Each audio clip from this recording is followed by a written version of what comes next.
orang bertato yang sinis lihat Ustadz gitu. Jadi sebelum Ustadz melototin saya udah melotot duluan gitu. Ada silsilah dari pernarkobaan obat-obatan terlarang, kalau saya minum dengan soda, efek obatnya itu akan bereaksi lebih cepat gitu. Dan saat itu saya minum dengan minuman bersoda gitu. Saya mau berbagi pengalaman, oke? Fadil, nah Dil, Asep. Fadil. Nah, Fadil Dil. Ini Fadil nih menemani saya 4 tahun yang lalu. Dia punya cerita unik, tapi sekarang betah di perjalanan menuju akhir hidupnya ya dengan masa lalunya. Boleh saya berbagi pengalaman dengan Fadil Simerai? Siapa beliau dulu, sama dari latar belakang yang sama. Dulu nggak kenal Allah, resah, gelisah, gundah, gulana, melo, risau, galau. Beliau adalah manusia yang tidak sukses dari bunuh dirinya. Dulu mau bunuh diri gagal terus karena memang belum waktunya mungkin ya. Sayang bu, ganteng ini mau bunuh diri. Bagaimana saat itu terjadi? Silakan Fadil berbagi hikmah, karena tema kita malam ini gapleh, kenapa harus gaul tapi soleh? Karena dakwah itu mengilhami bukan menghakimi. Silakan Mas Fadil, kita ngobrol di sini nih. Dil, kumaha Dil, sampai gimana? Sampai ceritanya kita di Malang nih pagi ini udah ngebaso, udah sholat, kita udah punya sholat, masih punya wudhu malah. Gimana? Apa yang terasa dengan masa lalu? Assalamualaikum warahmatullahi wabarakatuh.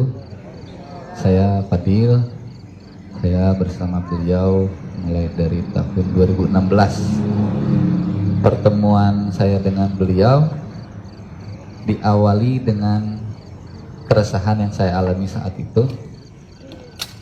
Mulai dari pasangan, kerjaan, pertemanan, pergaulan sosial yang hampir semuanya bermasalah.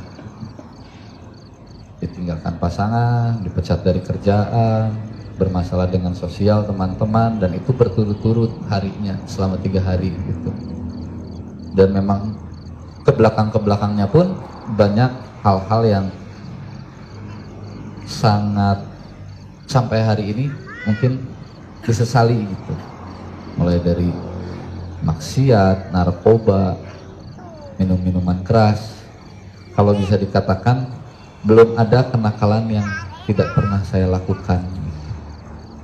Akhirnya saya merasa di saat itu merasa punya uang, punya teman-teman, punya pasangan, punya pekerjaan, menghasilkan. Timbullah rasa arogan, timbullah rasa seenaknya ngejalanin hidup gitu. Nggak peduli orang mau bilang apa, saya pakai narkoba, mau orang bilang apa, saya pakai minum. Saya dapat uang sendiri, saya punya segalanya. Lalu saya termasuk orang yang anti dengan ustadz. Jadi kalau ustadz kebanyakan lihat orang bertato itu sinis. Kalau saya orang bertato yang sinis lihat ustadz gitu. Jadi sebelum ustadz melototin saya udah melotot duluan gitu. Lalu akhirnya setelah keresahan terjadi itu, kehilangan segala macam, yang tersisa di saya hanya uang. Uang yang bisa dikatakan untuk umuran saya di saat itu lebih banyak dari kalangan teman-teman saya gitu. Ternyata di saat sendiri, karena kebetulan saya asli Bandung dan orang tua sudah pindah ke Bogor, saya ngekos di Bandungnya karena tidak mau ikut pindah ke Bogor. Merasa kesendirian itu jadi kayak ngelamun aja sendiri selama 2 hari 2 malam, galau, risau, sendiri di kamar, matiin kamar kosan selama 2 hari 2 malam, gak tidur, nggak nyalain lampu kamar gitu, semua gorden ditutup, nggak mau ada cahaya, udah bener-bener cuma bengong aja gitu, cuma minum air putih ngerokok, minum air putih ngerokok. Lalu setelah itu saya mikir kayak mau ngapain lagi ya gitu, semuanya udah nggak ada gitu. Terus semuanya udah saya lakuin gitu. Udahlah, akhirnya saya mencari sponsor, dapatlah sponsor Google yang memberikan saya info tentang cara mati paling cepat gitu. Jadi dia mau bunuh diri, googling dulu bagaimana mati cepat, dikasih info lah sama Google. Kasih info lah. Jadi kalau dia mati waktu itu disponsori oleh Google. Dikasih info lah sama Google kalau cara mati paling cepat itu adalah obat dengan apa obat yang memang dosisnya tinggi, terutama bisa dimakan bisa berbahaya kalau dimakan sama orang yang belum perutnya terisi. Di situ keluarlah paracetamol. Bahkan 3 butir paracetamol bisa membahayakan nyawa seseorang yang belum makan sehari. Di saat itu saya 2 hari belum makan, belum tidur, saya makan 30 butir. Dengan kalau ada silsilah dari pernarkobaan obat-obatan terlarang, kalau saya minum dengan soda, efek obatnya itu akan bereaksi lebih cepat gitu. Dan saat itu saya minum dengan minuman bersoda gitu. Jadi kayak makan kacang, dorong soda, makan kacang, dorong soda. Beberapa jam saya tunggu kok nggak ada efek sama sekali gitu. Yang saya pikir apa karena dosisnya udah beda sama orang normal mungkin ya saat itu gitu. Lalu akhirnya saya mencoba jalan kedua, belajar dari televisi, dari segala macam, minum apa itu Wipol, semacam obat apa sabun lantai ya, Wipol. Saya coba ke Alfamart. Akhirnya setelah 2 hari keluar rumah itu hanya ke apotek dan ke Alfamart. Cuma di saat ke Alfamart itu saya udah mulai dapat apa ya reaksi dari obatnya, muka mulai kram segala macam. Dan di situ saya kayak pertama mengucapkan ya Allah, ya Allah jangan di jalan, ya Allah takutnya nggak ada yang kenal kalau saya kenapa di jalan gitu. Lalu akhirnya sampailah ke Alfamart dan pulang ke kosan bawa Wipol. Waktu saya mau minum itu memang baunya tidak nikmat sama sekali gitu, menyengat parah lah pokoknya. Jadi akhirnya setelah dibuka saya simpan. Saya di situ mikirnya bukan gak jadi, tapi sebentar deh saya narik nafas dulu. Dan kebetulan di situ saya nyalain handphone, saya WhatsApp mama, tidak bilang akan melakukan itu, saya cuma minta maaf atas segala kekecewaan orang tua segala macam melihat anaknya seperti ini, kehidupan anaknya seperti ini, belum bisa membahagiakan beliau. Ngechat, lalu saya matiin handphone. Itu sekitaran jam 10. Masih mikir untuk minum si Wipol itu, ternyata ketiduran, ya semacam pingsan mungkin reaksi obat. Saya tidak bilang ingatan di situ. Di saat bangun itu karena ada yang ngekok kamar kos. Itu kejadiannya saya mungkin hilang ingatannya itu jam 10-an. Ada yang ngetok kamar kos itu setengah 4 subuh kalau nggak salah, jam 4 subuh. Diketok pintu, saya bangun. Yang saya bangun pertama itu bukan mikir siapa yang ngetok pintu, tapi dengan kata kasar keluar gitu, kok saya bangun lagi gitu, kok nggak jadi mati ini gitu. Akhirnya setelah saya buka pintu kamar, ternyata ibu saya yang tiba-tiba buka pintu, lihat, cuma nggak tahu mungkin feeling ibu kali ya. Padahal saya cuma bilang minta maaf, nggak mau melakukan apa-apa segala macam, nggak bilang gitu. Terus akhirnya saya cuma berdiri bengong. Mama saya lihat di lantai dan di kamar juga banyak sisa obat-obatan yang dulu, terus botol-botol minuman, dan yang mama kaget itu lihat bungkus-bungkus paracetamol itu dan Wipol yang ada itu gitu. Mama cuma nanya, kamu ngapain kak? Saya nggak berani jawab apa-apa gitu, cuma bilang, saya udah nggak punya apa-apa lagi mah. Kamu kan punya mama, sambil mama nangis. Lalu meluk saya. Akhirnya saya mikir di situ kayak, oh iya ya bener, saya masih punya mama saya. Kenapa saya harus ngerasa kehilangan gitu? Padahal segala yang saya butuhkan itu ada di ibu saya juga gitu. Lalu di situ saya mohon, Ma ya udah nginep di sini ya, kakak pengen tidur berdua sama mama, pengen peluk mama semalaman, udahlah gitu ya. Nginep, segala macem. Di situ tahun-tahun itu lagi rame-ramenya di Bandung pemuda hijrah. Bahkan di situ pun saya punya stigma kayak, apa sih hijrah itu cuma musim-musiman lah. Gitu. Paling juga orang-orang ikut hijrah ke salah satu masjid di Bandung yang ramai anak muda, paling mau cari jodoh lah gitu. Ujung-ujungnya mau daftar ta'aruf lah. Jadi selalu ngeledekin orang-orang yang ngaji gitu. Ada teman-teman yang kebetulan kesana juga, dia kok kamu kayak lagi galau segala macam, ikutin ngaji nggak mau. Dia ayo Jumatan lah gini, nggak mau segala macam. Bahkan nggak pernah mau nginep di rumah teman yang selalu Jumatan gitu. Soalnya kalau nginep di rumah itu nanti saya diajak Jumatan gitu. Jadi mending kabur lah kalau malam Jumat gitu. Lalu akhirnya singkat cerita, saya sendiri akhirnya mencari di YouTube gitu. Kenapa orang-orang bisa pada ke masjid, ada apa sih? Ada beliau akhirnya di YouTube yang keluar katanya ada Ustadz Evi Effendi, ada Ustadz Danang Taki, ABC, banyak lah Ustadz-Ustadznya.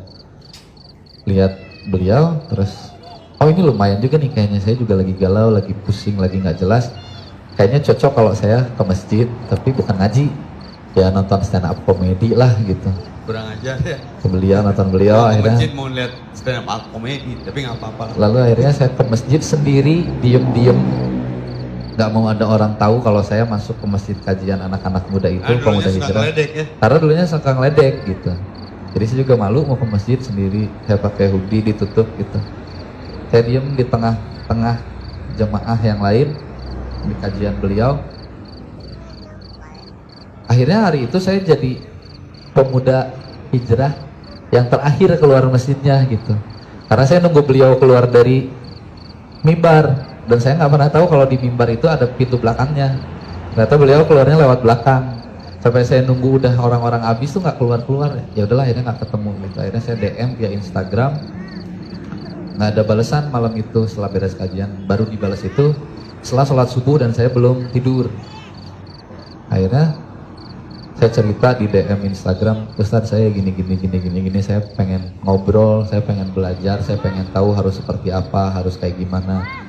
Lalu pada subuh itu beliau ngebalas DM dan akhirnya mengajak saya untuk bersama gitu. Ayolah ikut segala macam. Di hari pertama pun saya ikut ke kajian beliau pagi-pagi, belum tidur karena nggak pernah bisa tidur orangnya gitu. Lalu kayak apa ya? Kayak langsung tertarik untuk ikut gitu. Ayo mau ikut nggak? Ayolah. Di hari itu pun beliau ngajak saya ke mobilnya dan beliau kan nanya, saya nanya, terus motor saya gimana? Itu akses kamu untuk segala macam yang kamu lakuin dari dulu, buang kalau mau.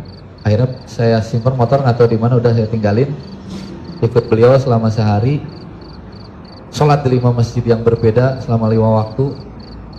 Lalu akhirnya beliau menawarkan saya untuk tinggal di rumah beliau, di pesantren beliau. Ada teman-teman juga di sana yang punya cerita masa lalu seperti saya, tidak beda jauh lah. Selama 6 bulan lah saya di sana. Saya tinggalin barang-barang semua di kosan, yang saya ambil hanya baju dan gitar saya waktu itu. Lalu selama 6 bulan itu benar-benar menghilang dari yang namanya sosial pertemanan. Saya di hari pertama di rumah beliau pun yang pertama saya lakukan adalah buang handphone saya ke kolam ikan gitu. Sama sekali itu yang saya pikir itu akses saya semua kemaksiatan ada di situ gitu, aksesnya gitu. Tidak lama setelah 6 bulan mulai belajar sholat, mengaji, beres-beres masjid setiap hari hanya seperti itu gitu. Terjawablah mungkin semua doa, mulai dari pasangan yang hilang kembali lagi. Ada tenang jiwa ya. Ada tenang jiwa dan merasa doa saya terkabul, terjawab. Pasangan kembali lagi, pekerjaan menawar kembali gitu. Teman-teman juga nyariin, saya pinjam handphone teman yang di pesantren juga, pengen lihat Instagram. Ternyata banyak yang nyariin gitu, rindu lah segala macam, kemana aja. Untuk kerjaan dan pertemanan memang tidak tergoda gitu, enggak lah saya pengen ngaji dulu gitu. Cuma di saat untuk wanita nih, misalnya itu wanita yang saya berpikir, oh mungkin bisa jadi ladang amal saya juga gitu. Toh saya masih sayang sama dia dan mungkin dia juga masih sayang sama saya gitu. Saya ajaklah dia untuk menikah gitu. Kalau memang mau baik lagi, ayolah kita menikah, kita ibadah gitu. Karena saya anggap itu adalah jawaban doa dan ternyata itu adalah godaan untuk berhijrah, godaan di saat kita berniat istiqomah. Pernikahan pun hancur gitu. Karena saya menikah berdasarkan ingin ibadah tapi ilmunya belum ada. Jadi kayak kosong gitu, hanya nikah ibadah, tapi di saat ditanya ilmu nikah itu apa? Terjebak ya? Terjebak, benar-benar terjebak dan ini hancur segala macem. Saya mulai ambil fokus yang lain, kerjaan segala macem. Pada akhirnya saya ingat satu ayat, karena saya waktu kecil pernah ngaji sebenarnya. Satu ayat yang tidak pernah saya lupakan. Setiap saya sholat, setiap saya terpaksa harus sholat, yang saya ingat cuma itu gitu. Al-Insyirah. Fa inna ma'al usri yusran, inna ma'al usri yusran. Lalu saya pernah nanya ke beliau, Ustaz, Saya nggak pernah sholat, nggak pernah apa, udah nggak inget yang namanya surat-surat pendek, apalagi surat-surat panjang kan. Tapi kenapa saya selalu ingat surat ini kalau terpaksa sholat gitu. Coba kita cari, gitu. Kita bedah ayatnya. Oh ini ternyata ada. Setelah kesusahan ada 2 kemudahan. Gitu. 1 kesusahan, 2 kemudahan. Oh mungkin ini jawaban dari surat ayat yang selalu saya ingat gitu. Jadi saya yang selalu ngerasanya kok susah terus, nggak ada rasa bersyukur di situ. Nah, saya kembali lagi ketemu beliau lagi setelah kembali ke kehidupan gelap setelah menikah tanpa ilmu itu, ketemu lagi dengan beliau, lalu ikutlah lagi dengan beliau dan akhirnya ada di Bandung. Saya membentuk dengan teman-teman majelis tato. Di situ orang-orang yang bertato semua yang ingin belajar kembali agama Islam. Lalu di kajian itu pula saya mengajak satu wanita untuk yuk ngaji gitu, dan akhirnya wanita itu yang jadi ibu dari anak perempuan saya hari ini. Subhanallah. Gitu. Tahan dulu dia. Ini ada tulisan keren banget. Teman dekat itu adalah orang yang selalu ada bagimu meski tahu baik burukmu. Jadi Fadil ini sempat hilang dulu setelah hijrah karena terjebak perempuan sampai rumah tangganya gagal. Ketemu lagi pas kesusahan dan saya tinggalkan dia. Dan sekarang udah punya anak lagi, semoga tetap istiqomah hijrahnya. Artinya apa? Gapleh, gaul tapi soleh itu tidak harus seperti meningkat, mengungkap, mengembangkan kembali histori kita di masa lalu. Sudah Allah tutup aurat dan tinggal kita mau dibawa kemana nih hubungan kita dengan Allah di kuota sisa yang masih ada dalam setiap jiwa kita berupa nafas. Maka jangan sia-siakan kesempatan untuk lebih memetik arti, menuai hikmah, mengurai makna. Ketika anak Adam wafat, terputus seluruh amalnya kecuali 3. Fadil dengan hijrahnya sekarang setiap detik mungkin dapat ilmu dari apa yang dilihat, didengar, dirasakan. Dan sama nggak repot ngajar dia mah, dibiarin aja, biar dia nyimpulin sendiri gimana akibat baik buruk dari yang dia perbuat. Dan tidak hanya kepada dia aja. Kedua, ilmu yang bermanfaat, sedekah jariah. Dia dulu bantuin saya nyuci WC masjid, nyapu-nyapu masjid. Alhamdulillah berkah. Yang ketiga, anak yang soleh. Tema kita malam ini. Jadi kita boleh tanya siapapun orang tua, ibu kalau punya anak, harapan ibu anak kita jadi apa? Tuh, udah gak banyak jadi soleh. Kita kembalikan ke Fadil. Makna seorang ibu buat Fadil apa sih? Makna seorang ibu. Makna seorang ibu itu, ibu adalah jalan utama setiap insan manusia untuk mencapai jalan surga kalau menurut saya. Tuh, simpel kan, tapi perjalanannya kita tanya diri kita, kapan terakhir mencium kening ibu? Lalu dengan seksama memperhatikan, sengaja agak dalam memandangnya, bekas apa kernyit dahi dan keriput keningnya. Itu bekas mengkhawatirkan kita anak-anak. Betul Bu? Kapan terakhir menempelkan pipi kita ke pipi mama, ayah, lalu berbisik minta maaf dan minta ridhonya? Kapan terakhir kita membawa makanan terlezat dari hasil keringat dengan sikap terhebat hanya untuk mendapatkan ridho Allah melalui ridhonya, lalu kita menyuapkan makanan yang kita bawa? Ingat mama dulu pernah mengejar kita karena takut anaknya kelaparan. Mama berani tidak makan, yang penting anaknya tidak kelaparan. Mama berani menahan haus, yang penting anaknya tidak kehausan.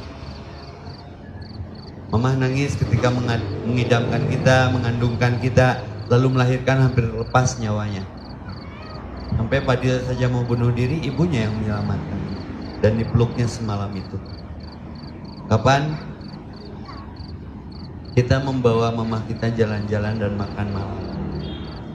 Sederhana. Kapan belikan terakhir sepatu buat mama?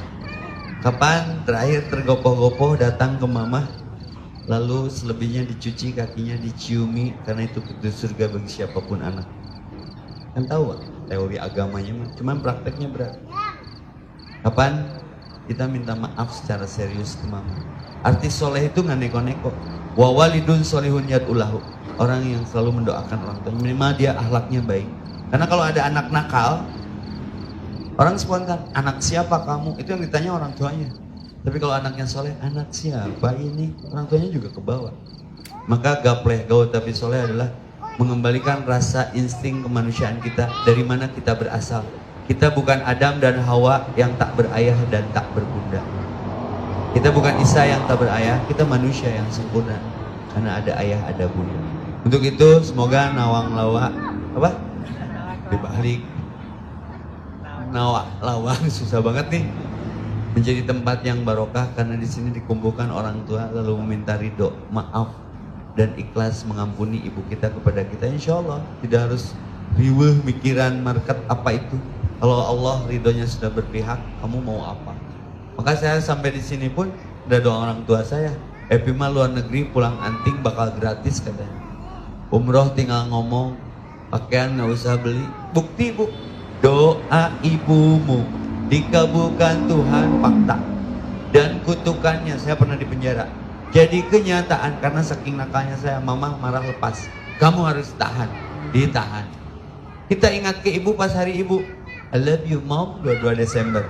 You are my everything. Kau segalanya ku. Mama langsung komen, iya segalanya sama mama. Sampai hari ini. Maka ibumu, ibumu, ibumu. Kalau temanya soleh, harus soleh kepada orang tua. Pertanyaannya, ibu ingin punya anak soleh? Tanya diri, sesoleh apa kita ke orang tua kita. Semoga malam ini berhikmah walaupun sebentar. Insya Allah berkah. Apa itu berkah? Subutul khair. Seperti Ibrahim punya istri yang soleha, Hajar dan Sarah, yang melahirkan jam-jam yang tak pernah berhenti mengalir, dikonsumsi jutaan manusia sampai hari ini. Lalu melahirkan anak soleh dari kesolehan dua orang tua, Ismail dan Ishak yang sebentar lagi kita berkurban. Jasa seorang Ismail yang berjasa kepada agama dan orang tuanya. Ilmu yang bermanfaat adalah manasik. Semoga kita bisa menyikapi ini semua dengan arif dan bijaksana. Ketika anak Adam wafat, terputus seluruh amalnya kecuali 3. 1 ilmu yang bermanfaat, 2 sedekah jariah, 3 anak yang soleh. Ini doanya, saya sekali, semuanya sekali. Biar semua lahir jadi gapleh, gaul tapi soleh. Robbi, oke? Ya Allah ya Robku, habli, anugerahkan kepadaku, minas solihin, keturunan yang soleh dan soleha. Robbi, ya Allah ya Robku, habli, anugerahkan kepadaku, wa alhikni, lingkungan untukku, bisolihin, yang mensolehkan aku. Prakteknya, Robbi ja'alni, ya Allah jadikan aku dan bagiku muqimas sholah, generasiku termasuk diriku orang-orang yang senang menegakkan sholat. Wa min duriyati, begitu anak cucu keturunanku kelak. Rabbana taqabbal du'a innaka antas samiul alim wa tub alaina innaka antat tawwabur rahim. Ya Rabb, Engkau yang Maha mendengar, Engkau yang Maha mengetahui. Ini pengejauhantahan kepanjangan dari doa yang umum. Rabbana hablana min azwajina wa dzurriyyatina qurrata a'yunin waj'alna lil muttaqina imama. Jangan sampai hanya berkumpul di dunia tapi berpisah di akhirat. Satu neraka, satu surga. Seperti Ibrahim dengan ayahnya, Nuh dengan anaknya, Lut dengan istrinya, Asyah dengan Fir'aunnya, Muhammad Rasulullah dan Nabi Yusuf alaihissalam dengan keluarganya. Kita sama-sama dari Malang, tapi di akhirat bernasib Malang gara-gara beda tempat. Na'udzubillah. Semoga pengajiannya istiqomah dan semoga bisa dilanjutkan dengan kajian yang lain. Saya pengennya panjang ini ceramah, tapi dari pagi belum berhenti. Saya tutup saja dengan pantun. Kalau ada sumur di ladang, boleh kita menumpang mandi. Sengaja ceramahnya nggak panjang-panjang. Ini trik Ustadz Epi biar diundang lagi. Itu saja, mudah-mudahan bermanfaat adanya. Aku qouli hada. Terima kasih Pak Dir, terima kasih Ustadz Deden. Semoga ayat-ayat yang dibuka walaupun beberapa ayat menjadi acuan panduan untuk kita melangkah lebih baik ke depan menuju keridhaan. Qul qouli hada astagfirullahaladzim. Subhanallahumma rabbana bihamdika asyhadu an la ilaha illa anta astaghfiruka wa atubu ilaik. Assalamualaikum warahmatullahi wabarakatuh. Assalamualaikum warahmatullahi wabarakatuh.